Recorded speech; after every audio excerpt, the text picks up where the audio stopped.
Welcome to black cap. आज की हमारी कहानी का नाम मटका है। ये एक लेटेस्ट आई अमेजिंग मूवी है, तो चलिए शुरू करते हैं।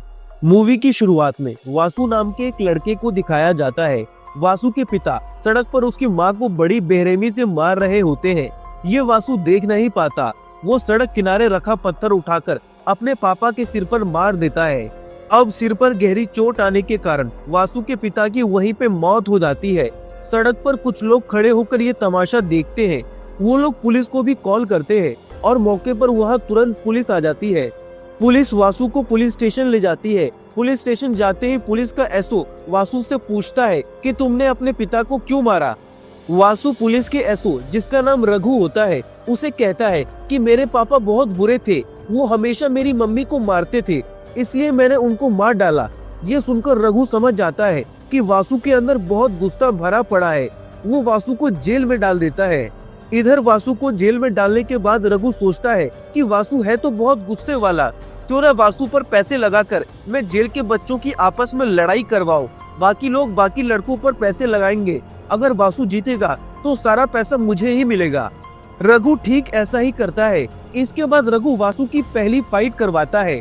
वासु पहली फाइट में ही जीत जाता है। धीरे धीरे करके रघु वासु की और फाइट्स करवाता है और वासु हर फाइट्स को जीतता जाता है। इसी में वासु को जो भी पैसे मिलते वो सब रघु के पास जाते।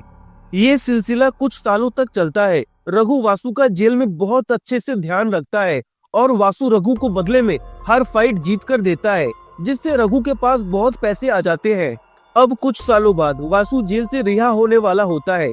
रघु वासु को एक रात पहले आकर बताता है कि कल तुम रिहा हो जाओगे, आज तुम्हारी आखिरी फाइट है। वासु इस आखिरी फाइट में भी जीत जाता है। अगली सुबह वासु को रिहा कर दिया जाता है। रघु वासु से कहता है कि ये लो कुछ पैसे, बाहर काम आएंगे और कभी भी तुमको मेरी जरूरत पड़े तो जरूर बताना। इसके बाद वासु पुलिस स्टेशन से चला जाता है।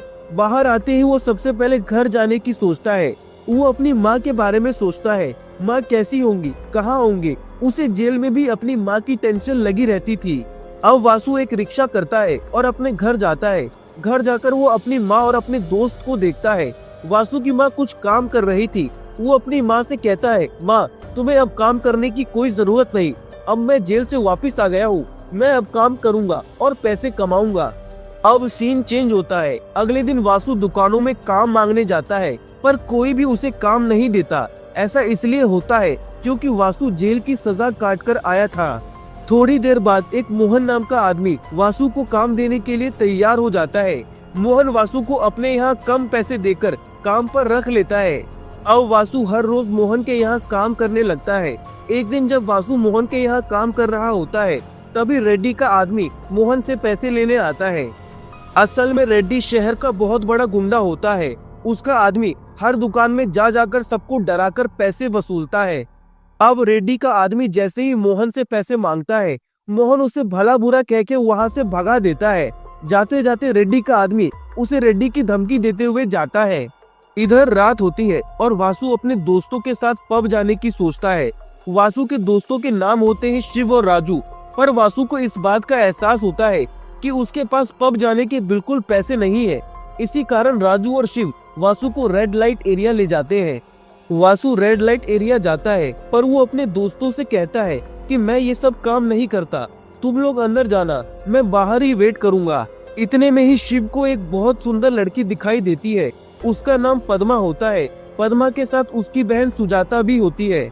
शिव पद्मा को कमरे के अंदर चलने के लिए कहता है। पद्मा कहती है, मैं अंदर चलूंगी, पर मेरी बहन बाहर ही रहेगी क्योंकि वो ये सब काम नहीं करती। अब शिव और पद्मा कमरे में चले जाते हैं। शिव पद्मा के साथ बहुत एंजॉय करता है, पर अचानक से पद्मा को मिर्गी का दौरा आ जाता है। इधर पद्मा की बहन सुजाता बाहर खड़ी रहती है और पद्मा का इंतजार करती है। वासु भी बाहर खड़ा रहता है। वो सुजाता को देखता है और वासु को सुजाता से पहली ही नजर में प्यार हो जाता है। सुजाता और वासु आपस में कुछ बात करते हैं। वासु सुजाता से पूछता है कि तुम्हारी बहन ये सब क्यों कर रही है।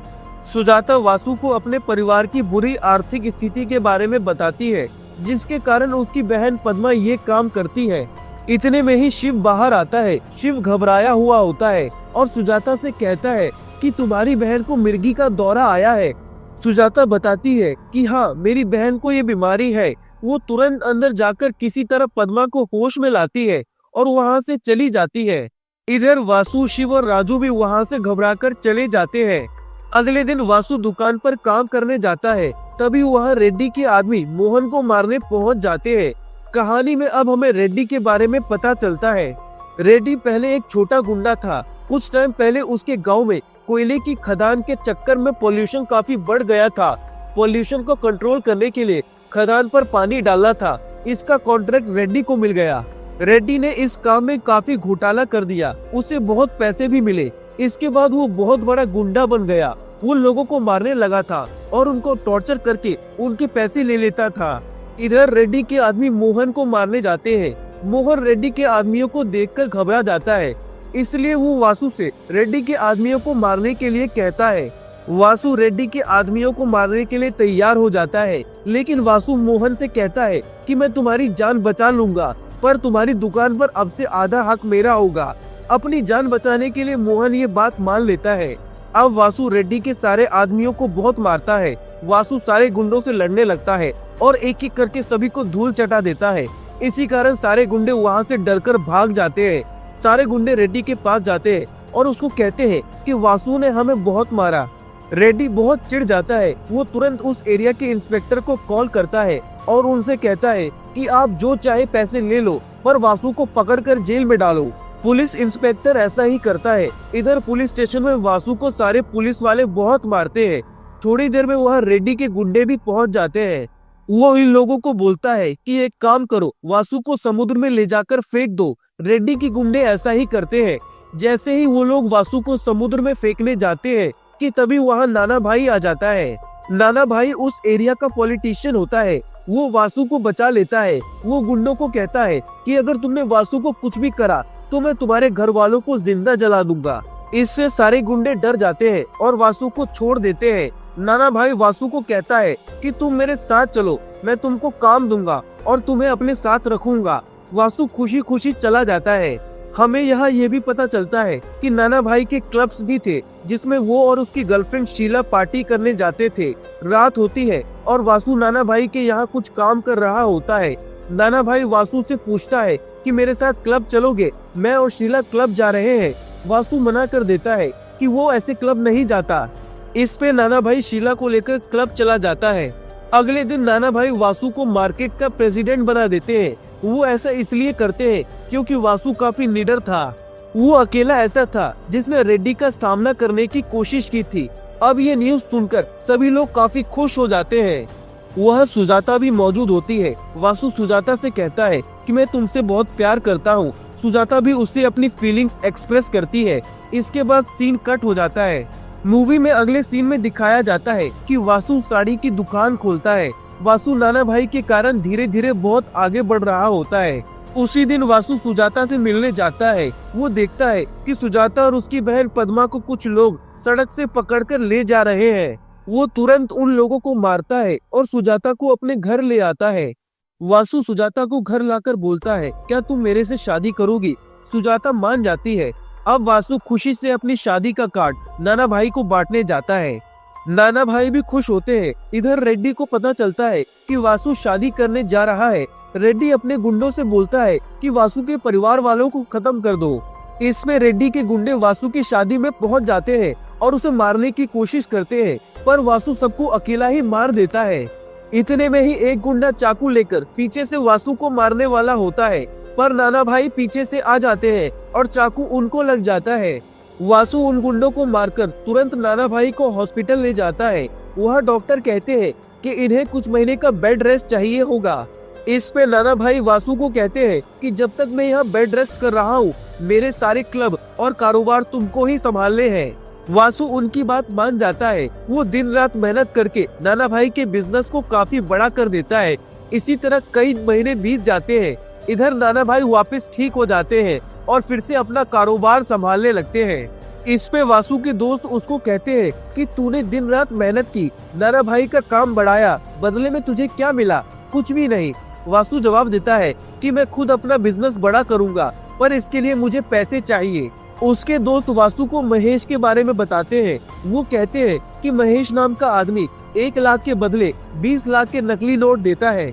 वासु ये सुनकर महेश के पास जाता है, वो उसे 1 लाख देता है। महेश उसके बदले वासु को 20 लाख के नकली नोट देता है।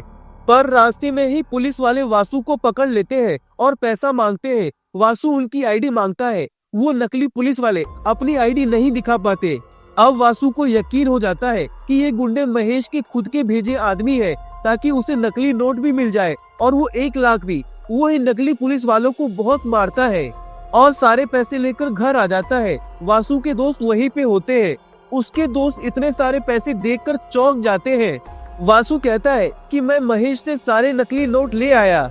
इधर वासु की माँ उसको बताती है कि सुजाता प्रेग्नेंट है। वासु ये सुनकर बहुत खुश हो जाता है।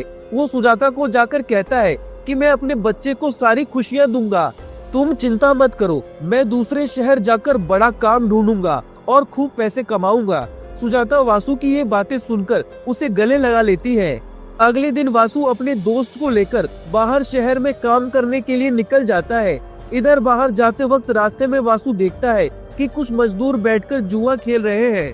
वो लोग किसी नंबर पर पैसे लगाते हैं। ये गेम देखकर वासु का भी दिमाग दौड़ने लगता है। अब वासु सोच लेता है कि वो भी ऐसा धंधा शुरू करेगा। वो इस धंधे का नाम मटका रखेगा। इसमें बिना पैसे लगाए भी उसे प्रॉफिट होगा। वो उसी दिन शहर से वापस लौटता है। ट्रेन में वापस आते वक्त वो एक छोटा मटका लेता है और ट्रेन में बैठे लोगों से कहता है कि मैंने इसमें 0 से 9 नंबर डाले हैं। आप सभी लोग किसी एक नंबर पर पैसा लगा सकते हैं। जिसका भी नंबर सही आएगा उसको दुगने पैसे मिलेंगे। ये सुनकर सब लोग एक्साइटेड हो जाते हैं और पैसे लगाते हैं। लोग जीतते जाते हैं इस गेम में, पर आधे से ज्यादा लोग हार जाते हैं, जिसके कारण वासु को बहुत ज्यादा प्रॉफिट होता है। अब जैसे ही वासु गाँव आता है, वो यहाँ पर भी ये काम शुरू कर देता है। लोगों को ये गेम बहुत रोमांचक लगता है। धीरे धीरे कूली, मजदूर, बड़े लोग सब लोग इस गेम में पार्टिसिपेट करते हैं। पैसों की लालच में सारे लोग इस गेम में उतर जाते हैं। जिसके पास जितने पैसे थे वो अपने पैसे उस मटके में लगा देते हैं। अमीर बनने की लालच सबको थी। सब अपनी मेहनत से कमाया हुआ पैसा इस मटके में लगा देते हैं। इसी कारण वासु दिन ब दिन और अमीर होता जाता है। अब वासु इस मटके के खेल को देश के कोने कोने में पहुंचा देता है और गांव में बैठे बैठे इसे ऑपरेट करता है। नाना भाई भी वासु की इस बिजनेस में मदद करते हैं। वासु अपने सारे पैसे फैक्ट्री में छुपा देता है। ये खेल आग की तरह पूरे देश में ऐसा फैल जाता है कि हर दूसरा आदमी अपनी जमा की सारी पूंजी बैंकों से निकालकर मटके की खेल में लगा देता है और सारे पैसे घूम फिर के वासु के पास आ जाते हैं। जब ये चीज बड़े लेवल पे होने लगती है तो मार्केट में इसका असर दिखने लगता है। सरकार भी इस सोच में पड़ जाती है कि आखिर लोग पैसे बैंक से निकालकर कहाँ लगा रहे हैं। पैसों का सर्कुलेशन पूरे देश में बिगड़ जाता है। अब जब गवर्नमेंट को इस बात की भनक लगती है कि उनके नाक के नीचे कुछ तो इलीगल काम चल रहा है, तो गवर्नमेंट अपने खास ऑफिसर्स को इस चीज के इन्वेस्टिगेशन में लगा देती है। उधर हमें पता चलता है कि वासु की फैक्ट्री में एक आदमी गद्दार निकलता है। इसमें वासु गुस्से में उस आदमी के दोनों हाथ काट देता है। असल में वासु के पास पैसों का घमंड आ गया था। इधर दूसरी तरफ वासु और सुजाता की एक बेटी हो जाती है। वासु अपनी बेटी के साथ खेल रहा होता है। इतने में ही सुजाता वासु के पास एक न्यूज़पेपर लेके आती है। सुजाता उसमें खबर पढ़कर वासु को सुनाती है, एक आदमी ने मटके में पैसे हार जाने के कारण अपनी जान ले ली। वो वासु को गुस्से में कहती है कि तुम ये धंधा बंद कर दो, वरना तुम्हें लोगों की बददुआ लगेगी। इतने में ही सुजाता और वासु में बहस हो जाती है और दोनों वहाँ से चले जाते हैं। अब सीन चेंज होता है और हमें पता चलता है कि एक बड़े ऑफिसर राकेश को वासु के गांव भेजा जाता है, ताकि राकेश वहां अपनी आइडेंटिटी बदलकर वासु का पता लगा सके और मटके गेम के बारे में जानकारी इकट्ठा कर सके। इधर हम देखते हैं कि शीला वासु के पास आती है और उसे सीड्यूस करने की कोशिश करती है। असल में बात ये थी कि शीला वासु को पसंद करती थी, पर वासु तुरंत मना कर देता है, ये कहते हुए कि वो अपनी पत्नी को धोखा नहीं दे सकता। इसके बाद वासु नाना भाई से मिलने क्लब में जाता है और कहता है कि मैं अपना मटका का बिजनेस और बड़ा करना चाहता हूँ। नाना भाई इस बात के लिए मान जाता है। इधर दूसरी तरफ रेड्डी वासु के घर पर हमला करने की सोचता है। वो अपने आदमियों को नाना भाई और वासु को मारने क्लब भेज देता है और वो खुद वासु के घर वालों को मारने चला जाता है। रेड्डी वासु के घर में घुसकर उसकी माँ और उसकी पत्नी को मार डालता है। इधर प्लान के मुताबिक रेड्डी के गुंडे नाना भाई और वासु पर क्लब में अचानक से हमला कर देते हैं। वासु इन सब से अकेले लड़ने की कोशिश करता है और जैसे तैसे खुद को और नाना भाई को बचाता है। इसी बीच उसे एक गोली भी लग जाती है। अपनी पट्टी कराकर जब वो घर लौटता है तो देखता है कि उसकी माँ और उसकी बीवी को रेड्डी ने मार डाला। अपनी माँ और अपनी पत्नी को यूं मरा देख मानो वो बिल्कुल टूट सा जाता है। वो अकेला पड़ जाता है और अंदर ही अंदर खूब रोता है और सारा बिजनेस बंद कर देता है। ऐसे ही दिन गुजारने लगता है। अब काफी दिन बीत जाने के बाद एक दिन नाना भाई वासु के पास आते हैं। वो उसे कहते हैं कि तुम्हें अपना बिजनेस अपनी बेटी के लिए करना पड़ेगा। वो उसे समझाते हैं। वासु उनकी बात सुनकर अपनी बेटी का चेहरा देखता है और वापस बिजनेस शुरू कर देता है। वासु के दिमाग में ये भी रहता है कि कैसे भी करके उसे अपनी माँ और पत्नी की मौत का बदला रेड्डी से लेना ही है। इधर हम देखते हैं कि ऑफिसर राकेश धीरे धीरे करके गांव में सब पता लगा लेता है और वो अपने सीनियर को जाकर वासु, उसके मटके और यहाँ तक कि नाना भाई के बारे में सब बता देता है। दूसरी तरफ वासु एक दिन नाना भाई के क्लब जाता है। वहाँ शीला होती है। शीला सिड्यूस करके वासु को एक रूम में ले जाती है। शीला उसके साथ फिजिकल रिलेशन बनाने की कोशिश करती है। इतने में ही उसके पास रेड्डी का फोन आता है। बदकिस्मती से फोन स्पीकर पर होता है। रेड्डी यहाँ कहता है कि शीला, तुम्हारी वजह से ही मैं वासु के घर वालों की जान ले पाया। वासु ये सब सुन लेता है और उसे सारा मैटर पता चल जाता है कि शीला ने वासु को पाने के लिए रेड्डी का साथ दिया। अब गुस्से में वासु शीला को वही मार डालता है। इधर राकेश जब अपने हेड गौरी को वासु की सच्चाई बताता है तो गौरी उसे वासु की सभी बंद पड़ी फैक्ट्रीज पर रेड डालने को कहती है, जहां जहां उसने मटका से कमाए इलीगल पैसे छुपा रखे थे। और गौरी खुद नाना भाई के पास जाती है और उससे मटके के केस के बारे में बात करती है। नाना भाई कहता है कि वासु को पकड़ना इतना आसान नहीं है, मैंने तो कुछ भी नहीं करा, बस उसका साथ ही दिया। अगर आप मुझे छोड़ दे तो मैं आपको वासु को पकड़ कर दूंगा और अपनी कुछ फैक्ट्रीज भी आपके नाम कर दूंगा। गौरी इस डील के लिए हाँ कर देती है। इधर वासु को टीवी में न्यूज से पता चलता है कि बड़े ऑफिसर्स उसे ढूंढ रहे हैं। वो अपनी बेटी को लेकर अपने दोस्त के घर छुपने चला जाता है। उसकी बेटी उसे कहती है कि पापा मम्मी ने आपको मना करा था ये सब काम करने के लिए, फिर भी आपने किया, मम्मी इसीलिए चली गई, एक दिन मैं भी चली जाऊंगी। वासु ये सब सुनकर बहुत उदास हो जाता है। दूसरी तरफ नाना भाई अपने दुश्मन रेड्डी से जा मिलता है। वो रेड्डी से कहता है कि अब से हम दोनों का दुश्मन एक ही है, वासु। असल में नाना भाई को अपने आप को बचाना था। अगर गौरी वासु को पकड़ लेती तो वासु के जरिए नाना भाई के सारे काले कारनामे और धंधों के बारे में गौरी को पता चल जाता। इससे उसके पॉलिटिकल करियर पर भी दाग लग सकता था। इसलिए नाना भाई रेड्डी के साथ मिलकर वासु को मारने का प्लान बनाता है। रेड्डी इसके लिए मान जाता है। अब एक दिन रेड्डी अपने गुंडों को पद्मा और वासु की बेटी को किडनैप करने के लिए भेजता है। वो गुंडे दोनों पद्मा और वासु की बेटी को किडनैप कर लेते हैं, लेकिन यहाँ वासु जैसे तैसे दोनों को बचा लेता है। दूसरी तरफ नाना भाई को लगता है कि उन गुंडों ने वासु को मार दिया होगा। वो रेड्डी को कॉल करके कहता है कि वासु तो अब मर गया होगा, लेकिन वहाँ तभी अचानक से वासु आ जाता है। उसे तो पहले से ही शक था कि नाना भाई अब रेड्डी के साथ मिल चुका है। अब वासु यहाँ नाना भाई से कहता है कि जी करता है तुम्हें अपने हाथों से मारूं, लेकिन एक बार तुमने मुझे बचाया था, इसलिए मैं तुम्हें नहीं मार सकता। लेकिन वासु यहाँ अपने दोस्त को कहकर नाना भाई को वहीं पर मरवा डालता है। नाना भाई को मारने के बाद वासु रेड्डी को मारने जाता है, जहाँ पहले से ही रेड्डी के आदमी वासु को मारने के लिए तैयार थे। यहाँ पर रेड्डी ने राकेश को भी बंदी बनाया था। अब रेड्डी के आदमी वासु पर हमला करते हैं, पर तभी पीछे से एक इंस्पेक्टर आकर वासु को बचा लेता है। ये वही इंस्पेक्टर था जिसने वासु के जेल से छूटते वक्त उसे कहा था कि कभी जरूरत पड़े तो याद करना। इसके बाद वासु रेड्डी को जान से मारकर अपना बदला ले लेता है। अब राकेश वासु को कहता है कि तुम अपने आप को सरेंडर कर दो, यही तुम्हारे लिए अच्छा होगा। लेकिन वासु यह कहता है कि बड़ी मुश्किल से गरीबी के कीचड़ से निकलकर मैंने इतने पैसे कमाए हैं, ये मेरी मेहनत के पैसे हैं, मैं इसे ऐसे कैसे जाने दूं। और ये कहते हुए वासु वहां से भाग जाता है। अब मूवी के आखिरी सीन में वासु अपनी बेटी के साथ दुबई जाता है। वो अपने दोस्तों से कहता है कि मटके का बिजनेस अब तुम लोग इंडिया में संभालोगे और मैं दुबई में जाकर कोई नया धंधा शुरू करूंगा। और यहीं पे हमारी कहानी हो जाती है खत्म। अगर आपको ये एक्सप्लेनेशन अच्छा लगा तो प्लीज लाइक कीजिए, कोई इशू लगा तो कमेंट करके जरूर फीडबैक दीजिए। Thank you very much.